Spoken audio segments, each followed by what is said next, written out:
Welcome to the CBS Radio Mystery Theater Archives, the only YouTube channel which has the original classic episodes of the CBS Radio Mystery Theater in order with no ads. Thank you for listening, and now, enjoy the show.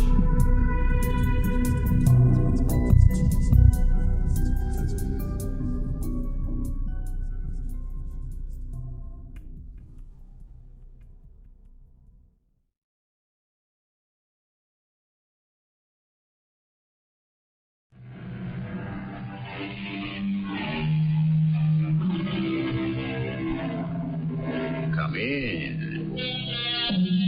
Welcome. I'm E.G. Marshall. Truth, a philosopher once said, is the most scarce, the most rare, the most precious commodity in the world. And yet, the supply has always been far in excess of the demand. And who can deny it? Or, put it another way, falsehood never lacks for hospitality, while truth usually starves in the streets. But wasn't it ever thus? What are you looking for in the closet? Stanley? It's here. I know it's here someplace. Tell me what you're looking for. Maybe I can help you. I know I put it... here it is. A gun. Stanley, we shouldn't have a gun in the house. Get rid of it. I will. After what? After I use it.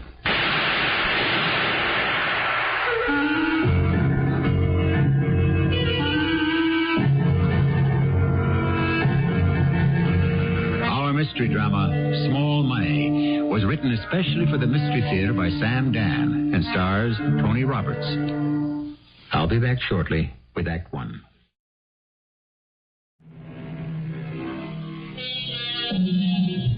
The quiet of the night is shattered by the shrilling of a police whistle and followed by the keening of a siren. Sounds to constrain the heart and ice the blood. Once again, violence has burst forth in the city. Once again. She lies on the richly inlaid floor, a golden girl in a magnificent apartment. What beauty, what wealth. But what difference now? She lies on the floor in simple white slacks and sweater, the costume familiar to millions. But around her breast, another color is spreading slowly, seeping softly. A dark, angry red. He looks at her. He sighs. He has seen so much of this. But, of course, there is no way to get used to it. Yeah, it's Lieutenant Schaefer over at Endicott Boulevard. It's a homicide. The doc can work out the details, but she's dead enough. Her name's Susie Standish. That's right, the golf champ. Well, I guess she just won't win the tournament on Sunday. Get the team over here, start going. Hey, you don't have to bust the glass in the door. I'm Stanley Standish. Where's my wife? Now, just take it easy, Mr. Standish. Where's my wife? In the morgue. All right, how do you know it's her? How do you know it's Susie? The body was identified by her sister. How did it happen? Who did it? Look, you want to sit down? No, I don't want to sit down. Just have a seat anyway. Here. Here's some coffee. Who did it? It's nice and hot. You need it. Tell me who did it. At this point, we don't know. At which point will you know? Look, you got to pull yourself together. Don't you tell me what I have to do. It was a burglar. She must have surprised him. She's dead, isn't she? Yeah, she's dead. You don't know. You don't know how good she was, how sweet, how kind. She was number one on the tour, you know? Yeah. And I can tell you, no one resented her. No one. All the girls. No one was jealous of her. No one could ever say a bad word about her. All the publicity, all the money, none of it ever turned her head. Yeah, I read stories about it. Well, you could believe every one of them. What are we sitting around here for? Shouldn't we be doing something? All right, take it easy, huh? I don't want to take it easy. I want some action. All right. I'll tell you what we can do. We can go over to the apartment. The apartment? Yeah. The apartment where she was... Oh, no. No, I don't want to go over there. All right, now look, sooner or later, you're going to have to. No, I don't ever want to see that place again. The way it looks, it was a robbery. I guess you're the only one who could tell us exactly what was taken. It doesn't matter anymore. Oh, yes, it does. We might be able to trace some of it.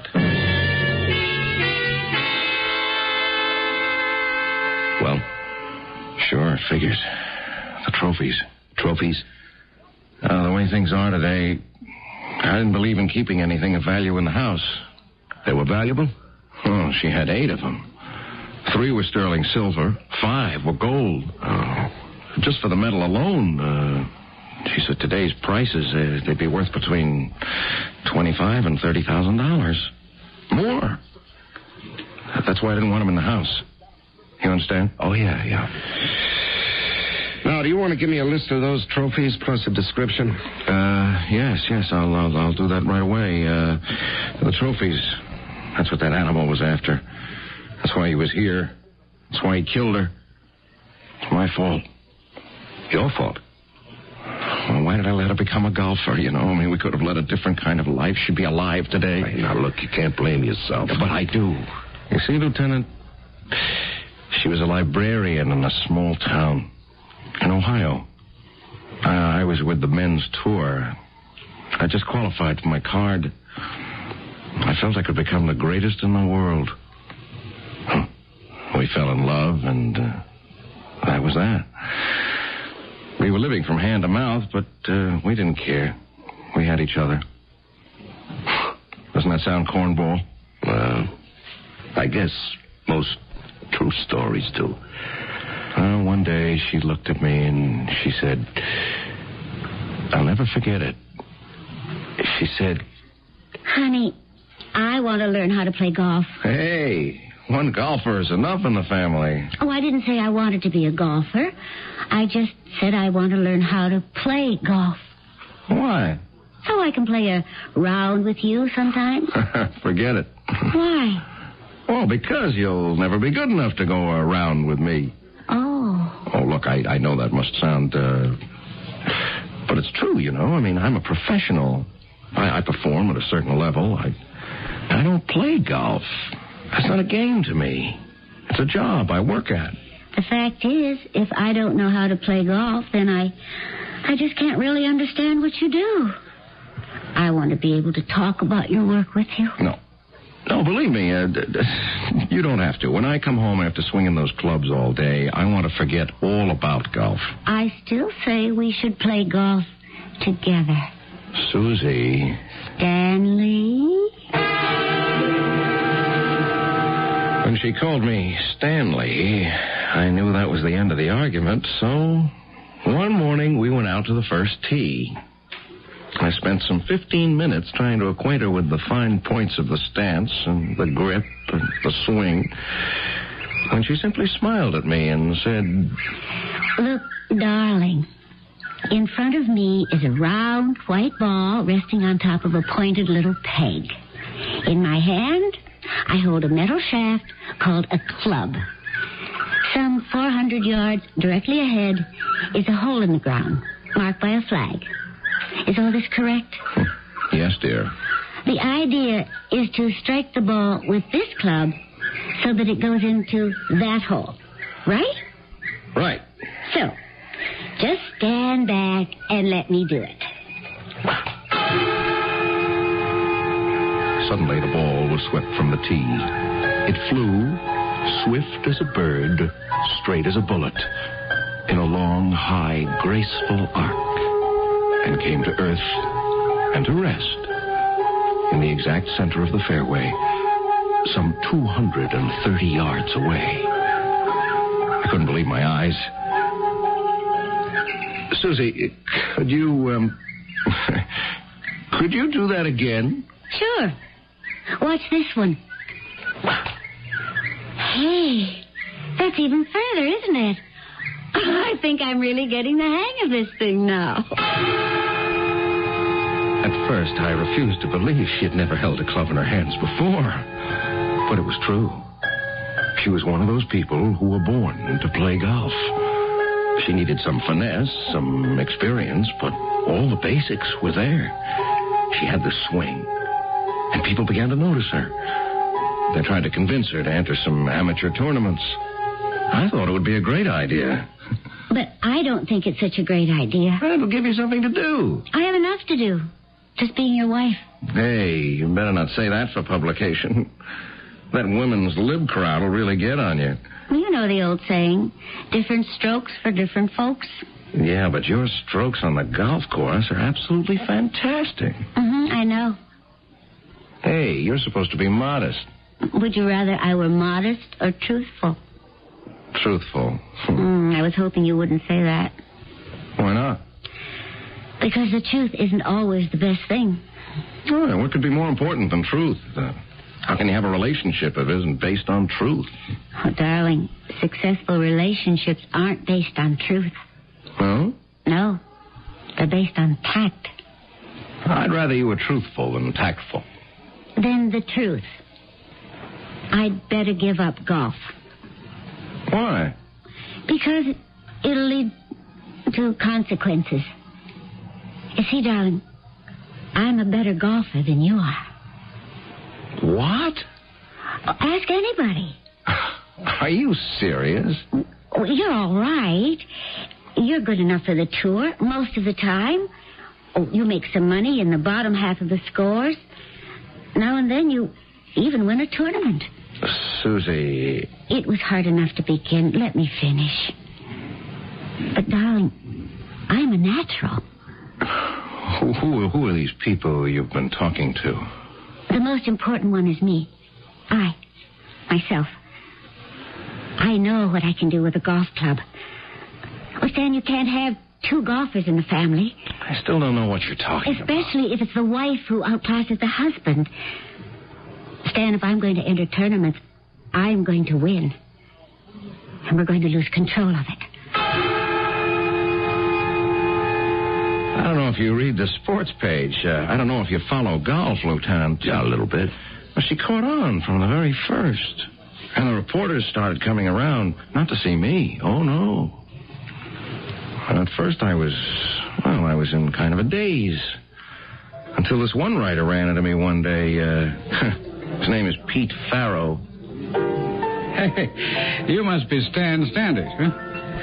Yeah, I guess I'm hardly a household face. Oh, that's a mixed metaphor. That's because I'm having a mixed drink. More than one, if you ask me. Yeah, but you're supposed to be the guy who's asking me, remember? Yeah, well, I guess you know what I want to ask you. Let me guess. How does it feel to be the wife, beg your pardon, the husband of a star? More or less. Well, sir, in vino veritas, that's Latin. In wine, there is truth. Exactly. Or is it, precisely? What does it matter? You're probably asking yourself, where does this jock come off to spout Latin, huh? I used to spend a lot of my time in the library. Is that a fact? Which place is where I met sensational Susie. But to answer your question, if I can remember it, you see, sir, I accept reality. Which reality is this? That I'm just a journeyman golfer. I can just hang around par. That gets me 10th to 23rd money, just about. It's a nice living. It beats mine and coal. Yeah, but Susie. Susie. She's the golden girl. The gem of the tour. Why am I telling you all this? Isn't that what you write in your own column? How do you feel about it? She's one in a million. They love her. Not for what she does. But for what she is. Yeah. Hey, you wrote that, too. Yeah. She just radiates warmth and humanity. Her smile is not merely a movement of the lips. It's an expression that's straight from the heart. They love her. Yeah, I couldn't have said it better myself. Which is why I'm giving up golf. I'll never be anything, and she'll always be everything. I hope that answers your question. So that's why you decided to give up the game, huh? Yes, Lieutenant. I had no choice. I guess you could say it gave me up. Just like that? Yeah. Just like that. And you never regretted it? The lieutenant is an idiot. But I had to talk to him. Of course I regretted it. A moment hasn't gone by that I haven't regretted it. But how can I tell that to him or anyone else? How can I tell him that I regretted it so deeply, so badly, that last night it finally all exploded inside of me. And I killed her.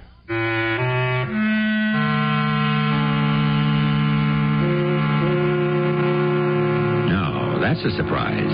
Perhaps it's not too great a surprise to veteran, sophisticated followers of our stories who take nothing for granted and suspect everybody of everything. The question is, will he get away with it? Well, don't take anything for granted there either. To be continued in Act 2 shortly.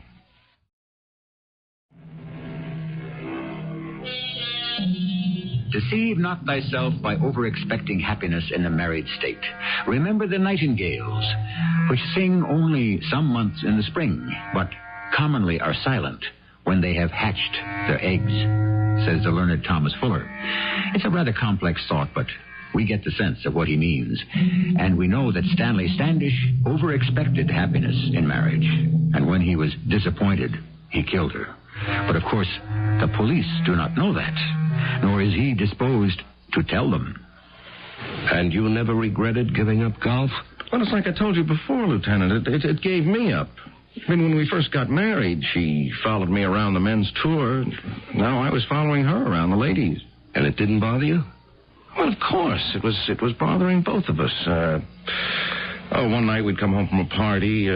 She just won the Open. And we just simply started to talk about it. Stan, you missed the Southern States Invitational. Yeah, I know. But you had a chance to win. Oh, an outside chance. I probably placed my usual 18th, taken home my usual $3,500. You're giving up. Well, no, that isn't true. I can see signs of it. Well, the fact is, I guess I gave up a long time ago. Oh, Stan. Well, you're the star. You know what I am? I'm referred to as her husband, who also plays golf. Darling, I'm sorry. For what? For doing this to you. Oh, the fact is, I did it to myself. You know, you didn't want any part of it. I pushed you into tournament golf. No, Stan, I wanted it. I tried to keep it from you. But the minute I got out on that golf course, I just felt I knew I was at home. I belonged. I couldn't be happy anywhere else. So, then, there we are. I was afraid. I am afraid of what it can do to our marriage. I've tried to give it up. I've tried to walk away from golf. But I can't. I'm living when I'm on that course. I'm sorry. Oh, hey, it doesn't have to be the end of the world. I did go to college, remember? True, it was on a golf scholarship. But I did get a degree in business. That's it. What's it? You're going to manage me. Manage you? Yes. I need a manager. All this money coming in, it has to be invested. The endorsements, the commercials. Well, somebody has to handle all the contracts. Look, darling, you and I have been muddling through it somehow. But now, let's put it on a firm basis. Manage me. Be my manager. Oh, what am I supposed to do? Become a guy who lives off his wife? Oh, darling, I need you. Oh, sure. Well, somebody has to do it. Well, then get somebody to do it. Who can I trust? Who loves me? Who's always going to be looking out for my interests? Stanley, don't be old-fashioned and... Yes, I'll say it. Stupid. No. It's not the way it was in the old days when sports stars were just well-paid heroes. Today we've become enterprises, corporations. Honestly, Stan, sometimes I think the least of it is when I'm swinging the club. Just look what's piled up on that table. Offers to appear in a movie, to do commercials, to invest. Oh, darling, please. Well... Please. And so I became her manager, her agent, whatever you want to call it. I became one of those guys I never had any use for. But I began to see how useful, even how necessary they are. And did she listen to you? Oh, yes. She didn't want to know anything except what she had to do on the course. All the money, all the business decisions were mine. Mm-hmm. I understand from what I read in the papers that you made a few bad investments. I also made some good ones. That's how it goes. Now, why did he bring that up? What's he driving at? Nothing. What can he know? What can he prove? She was killed by a burglar who took the trophies. No one saw me do it. I'm in the clear. No point getting worried about it. Even as far as Foster is concerned. Everybody knows I had dealings with Foster. Stanley. Well, what do you want to see me about, Foster? Right now, it's about lunch. Well, I'm not hungry. Ah? Then let's get to business. Who says we're going to talk business? You're here, aren't you? Oh, maybe it's curiosity. It could also be cupidity. People make a lot of money with me. Now, people have also lost their shirts. What am I investing in? Foster Enterprises. Which does what? Which considers special situations. Legitimate special situation? That word legitimate now. You can't give it a hard and fast meaning. Why not? Because legitimacy varies with geography. Depends on where you are. In other words, what could be crooked here is legal somewhere else. Perfectly legal. So, what do you say? I should have said, get out of here. What's crooked is crooked. But I listened. And I agreed. I gave him money. And I must say, it showed some spectacular results. Susie happened to ask me one day. How are we doing? Great. You're a cinch to take the Lady Grey tournament. No, I mean financially. Isn't that supposed to be my department? Oh, sure. Except... Don't tell me. I know. Polly. She doesn't mean any harm. She does, but let it go. I just wish you and Polly would like each other. I'm prepared to like Polly. She hated me from the first minute she saw me. Oh, Stanley, she doesn't hate you. She's my sister. My only sister. My only relative. She practically raised me. Well, I give her all that, but the fact is, she hates me.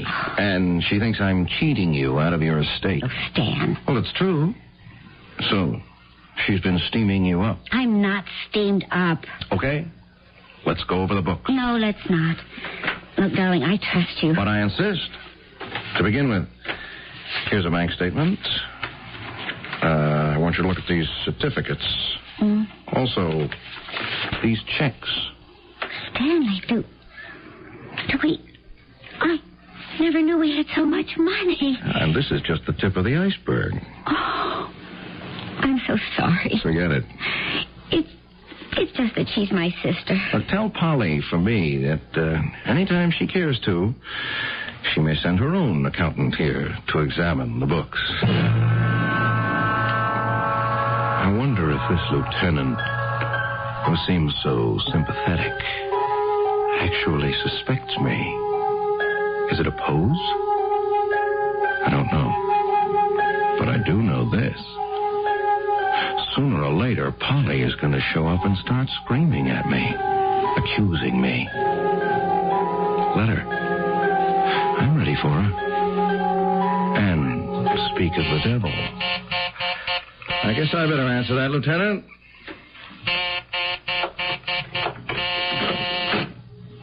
I've been looking all over for you. Polly. So, the criminal returns to the scene of the crime. Polly, this is Lieutenant Schaefer of the Homicide Squad. I've already met Lieutenant Schaefer. I am not impressed. What do you want, Polly? I want you to hang for Susie's murder. But I didn't murder Susie. That's a lie. Lieutenant, he's the killer. Lady, you have to have some kind of evidence. He went through her money. He gambled it away on phony investments. Is that true, Mr. Standish? It has to be true. He's doing business with Eben Foster. You lost all her money. She faced you with it. You had to kill her. Polly, poor Polly. You want it to be true, don't you? You need it to be true, but it isn't. It is. You say I killed her because I had squandered her money? What's the truth? I tripled it. It's a lie. Well, the documents are there. They're phony. The money is there. It's a counterfeit. Now, miss. I know what I must sound like. A mad woman. But, Lieutenant, I tell you, he killed her. Why, Polly? Why? I don't know why. But you do. Polly, I want to help you. You killed my sister, and you won't get away with it. You don't believe me, do you, Lieutenant? Well, lady, in our business, it's all facts and evidence. Believe me. What you're saying is he's going to get away with it. Look, we've set a special phone number. We've asked anyone who might have some information to call us. I have some information. I'm giving it to you in person. Why do you disregard it? We've checked him out. He wasn't aware of it. But we've looked into his activities carefully. There's no talk of another woman. I never accused him of that. We don't feel he had any reason to be jealous of her. He hasn't swindled her out of her money. So I ask you, Miss Darling, what is or was his motive? I don't know. I only know he did it. All right, Polly, dear. You stay with that. Make a fool of yourself. Keep screaming that I'm the killer. And the more you yell, the better for me. I'm sorry, Polly. I'm sorry I had to kill her. But I had no choice. You're right for all the good it's ever going to do you. I killed her, and I'm going to get away with it.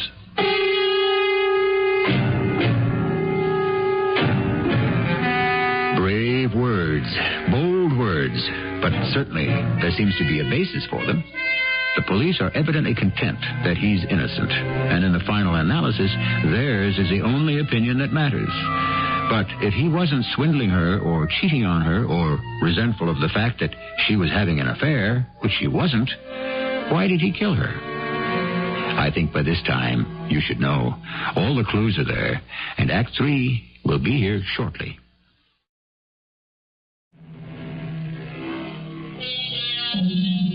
Love. By popular consensus, love, or the lack of it, which some people call a manifestation in reverse, is the basic motive force of the world. No argument here. But love can mean many things to many people. Love can have an infinite variety of subjects, not to mention objects. One thing, however, we do know about love. It is no stranger to death.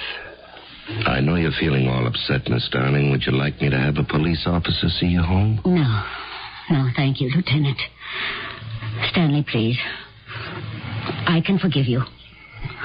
Confess. Sooner or later, it'll all become too much for you to bear. All right. Don't say a word. Just think about it. Goodbye.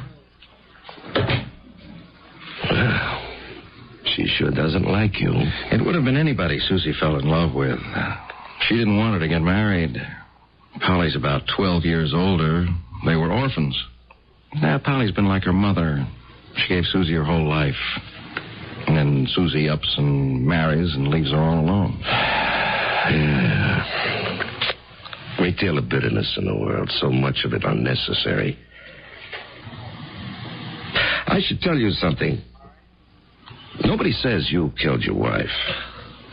Oh? Nobody says it isn't what it appears to be. A burglary and homicide. But people are going to follow through on her sister's suggestion. They'll question whether there's some truth to her charges. My financial life is an open book. It was, as far as my honesty with my wife's money was concerned. Eben Foster, he taught me things I never learned in college. I didn't want to know how the money was invested. There were rumors he financed drug operations. I couldn't say. That he promoted riots, even revolutions in foreign countries. I didn't know. All I knew was he always gave me my money's worth. And great advice. Stan, I have a little venture. Count me in, Foster. Without knowing what it is? If I did, would it matter? No, I suppose not. Tell me something, Foster. Why do you cut me in on these deals? You got enough money of your own. I like you, Stan. I like you because you're basically conservative. You can say that. Look at the unorthodox way you work. Unorthodox, but conservative. I bet on sure things, and I respect small money. Small money? Watch the small money, Stan. Too many people make a pile and they forget. They don't watch the little stuff, and it starts to trickle away. And one day they look around and it's all gone. Keep an eye on every dollar. You remember that? And I remembered. Well, I didn't become a skinflint exactly. I was becoming rather thrifty. Susie noticed it. Thank you for waiting, ladies and gentlemen. Passengers holding seat numbers 19 through 37 can now board the plane. Come on, baby. That's us. Hey, that's the rear of the cabin. The tourist section. Well, that's how we're going, Susie. Oh, we can afford first class? Well, it's not a question of affording it. It's a question of needing it. Like if this were a 4-hour flight, you'd need the extra room for resting, but to pay twice as much for 47 minutes in the air, it's wasteful. But we've got the money.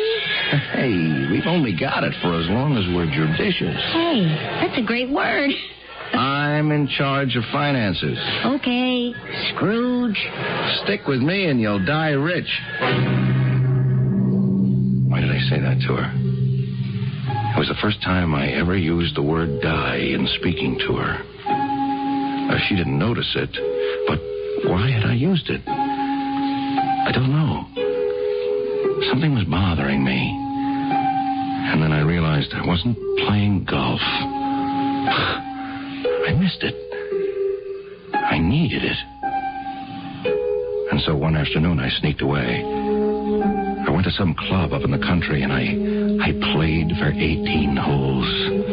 I felt marvelous. And then in the clubhouse, someone said, Hey, Stan, let me buy you a drink, huh? Oh, well, it isn't Grantland Rice, the greatest sports writer that ever lived. No, I'm too young to be Grantland Rice if he was still alive, and I'm too old to be his reincarnation. I'm just Peter B. Farrell. Hey, you were absolutely sensational. Was I? For a guy who hadn't held a club in his hand for 5 or 6 years? Well, you always had a good swing. Did I? What you needed, I always thought, was patience. Patience? Well, call it confidence. You always felt you had to kill the ball. You didn't trust your swing then. I mean, the way I saw you do it today. I went around in 80. Well, sure, your putting was rusty, but putting was never your problem, was it? No. And you always had the touch with the irons. I mean, you could cut 10 to 15 strokes off that score. And now you're shooting 70 and below? Well, you're a threat. No more. It's too late. Why? Well, she's the star. She's America's sweetheart. I'm in her shadow. I just couldn't make it happen, that's all. You know what I think, Stan? I think you gave up too easily and quit too soon. That's the day it started. That's when it rankled. I said, I gotta get this monkey off my back. Playing privately, I got my game down beautifully. So I thought I'd enter a tournament. I told her. She didn't go for it. Stan, don't. Why not? Because, darling, I don't know how to tell you. Well, tell me the truth. Well, the truth is, you're not good enough. Yesterday, up at Birch Forest, I shot a 64, and that's a tough course. But you didn't shoot it in a tournament. What's the difference? One word. Pressure. That's what pro golf is all about. I'm playing in the tournament. Hello, Stan. Oh, what are you doing here, Farrow? The winner's back in the locker room. Oh, no. You're going to be my story. Why? Because you got the human interest. You're trying to come back. Oh, some comeback.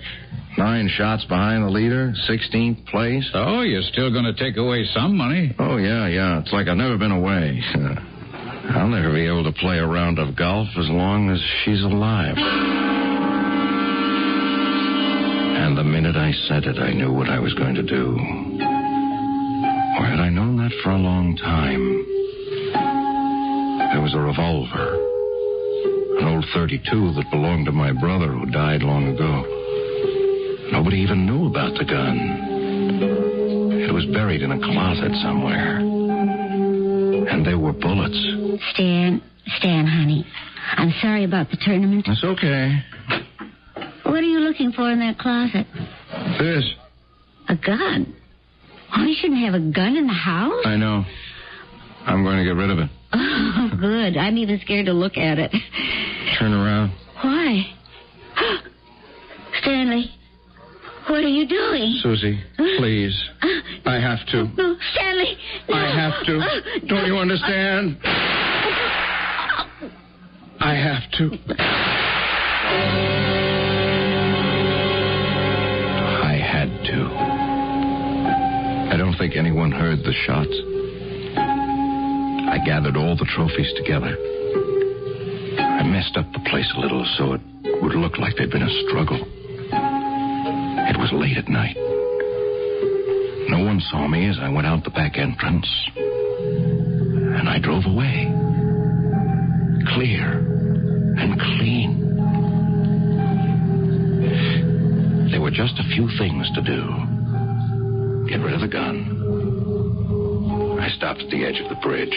I threw the gun in the water. It would sink forever in the mud. And now, the trophies. What to do about them? Destroy them somehow. I looked at the heavy sack beside me.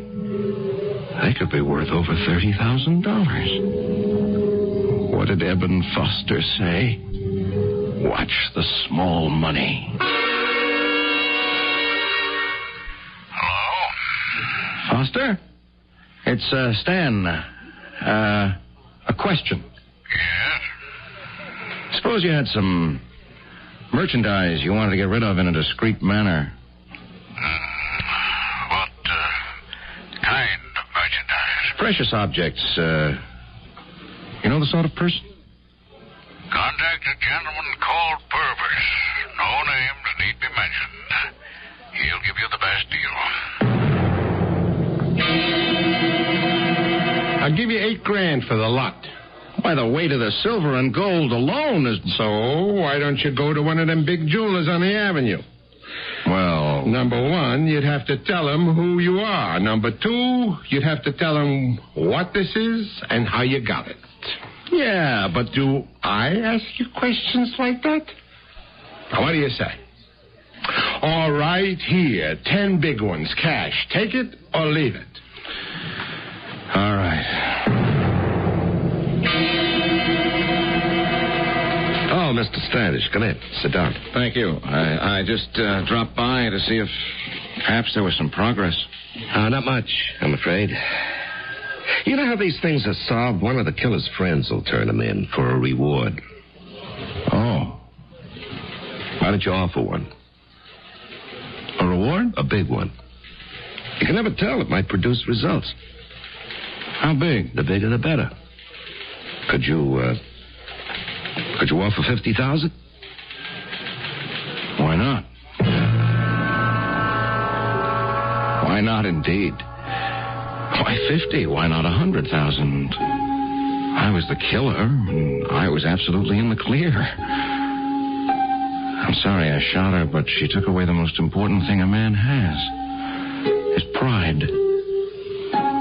Well, it's time for me me to drop in on police headquarters and my routine visit with Lieutenant Schaefer. A nice man. I rather like him. Anything stirring, Lieutenant? Oh, a few false alarms, but you have to expect that. Should I raise the ante? No, it's good enough. Give it a little time. Excuse me. Lieutenant Schaefer. You in charge of the Susie Standish murder? Yes. You have any information? The guy that knocked her off and stole the trophies. He left them here with me. I don't know his name, but I know what he looks like. And when he left, I wrote down the license number of his car. Oh, that's good. Is it good enough to get the reward? Well, if you got all that merchandise, it's all yours. I'm around the corner. Give me 2 minutes. Bingo. Oh, what is it? These crooks, they all make stupid mistakes. He went out and fenced the trophies. Now, that was incredibly stupid.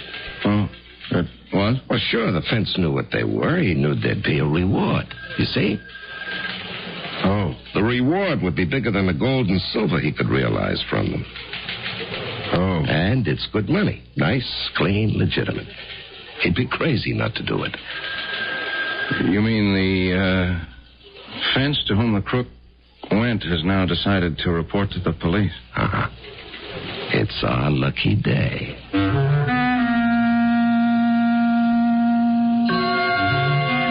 Penny wise, pound foolish.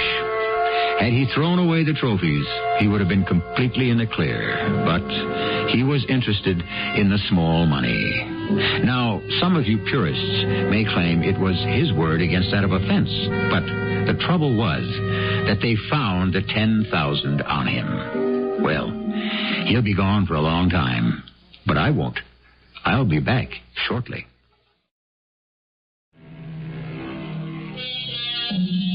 Who steals my purse, the poet said, steals trash. But he who robs me of my good name, And just as important as one's good name is one's vocation. And some people have a talent or a calling, a work that they must do if life is to have a meaning. To some people, it's something cosmic, like finding a cure for a disease.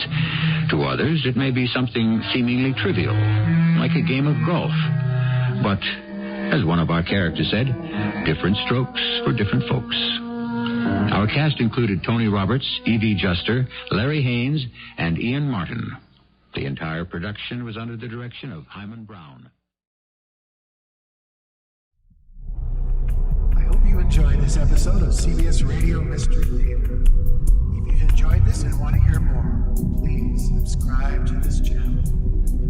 You can also visit my other YouTube channel by searching Mr. Brian